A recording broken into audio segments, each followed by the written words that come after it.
মধ্যপ্রাচ্য থেকে বড় খবর উঠে আসছে। এয়ার স্ট্রাইকে ইরানের সর্বোচ্চ ধর্মীয় নেতা আয়াতুল্লাহ আলী খামেনির মৃত্যুর খবর সামনে এসেছে। আমেরিকা এবং ইসরায়েলের যৌথ সামরিক অভিযানে তার মৃত্যু হয়েছে বলে দাবি তেহরানের। মেয়ে, নাতি সহ মৃত্যু খামেনির, সরকারি সূত্রে স্বীকারোক্তি। 40 দিনের রাষ্ট্রীয় শোকের ঘোষণা। খামেনির মৃত্যুর সংবাদ সামনে আসতেই তেহরানের শোকের আবহ। রাস্তায় নেমে পড়েছেন অনেকে, আবেগঘন পরিবেশ তৈরি হয়েছে।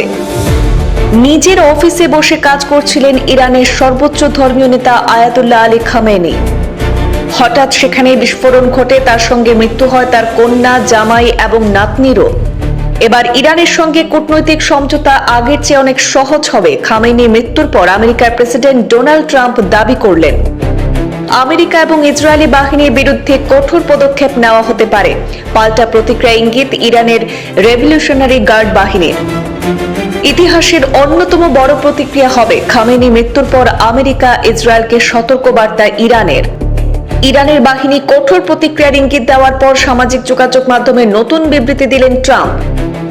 লিখেছেন যে ওরা নাকি বলেছে প্রত্যাঘাত করবে, সেই পথে যেন না এগোয়, যদি এগোয় আমরা শক্ত অবস্থান নেব। প্রতিক্রিয়া শুরু। ইসরায়েলি বাহিনীর সদর দপ্তরে হামলার দাবি ইরানের, নিশানায় 27টি মার্কিন ঘাঁটিও। পশ্চিম এশিয়ায় একাধিক মার্কিন সেনা ঘাঁটিতে আঘাতের দাবি। হতাহতের খবর নিয়েও দাবি করেছে ইরান। পরপর বিস্ফোরণের শব্দ শোনা যাচ্ছে বলে স্থানীয় সূত্রের খবর। সেখানে মার্কিন ঘাঁটি লক্ষ্য করে হামলা চালানো হয়েছে বলে দাবি। ইরানকে সমর্থন করে খামেনির ছবি হাতে বিক্ষোভ দেখানো হয়েছে শ্রীনগর, বান্দিপোরা, সোনাবাড়িতেও। ভারতের জম্মু কাশ্মীরের রাস্তায় নেমে পড়েছেন অনেকে। ইরানের সরাসরি সামরিক অভিযানের প্রথম দিনেই বড় সাফল্যের দাবি আমেরিকার।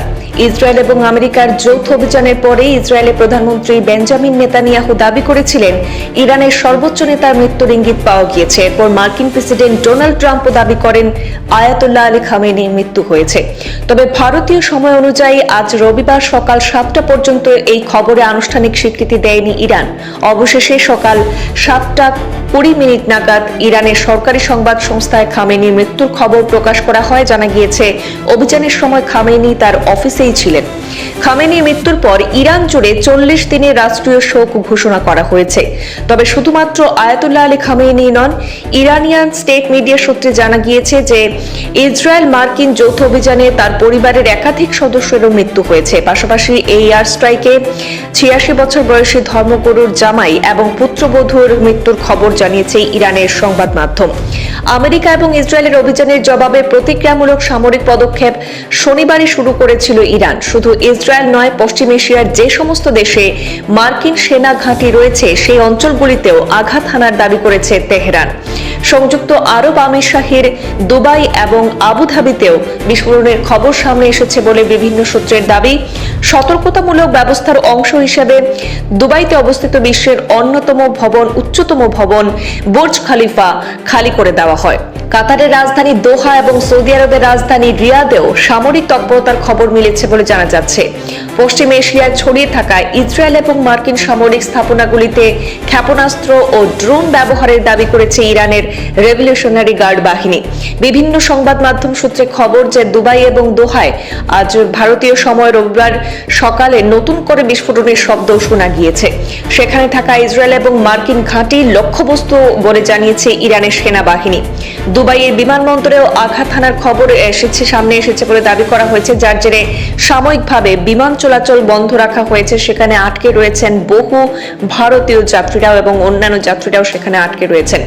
আপাতত দুবাই এবং দোহায় ইরানের প্রতিক্রিয়ামূলক পদক্ষেপ শুরু হলেও তা আরও বিস্তৃত হতে পারে বলে ইঙ্গিত দিয়েছে ইরানের সেনাবাহিনী।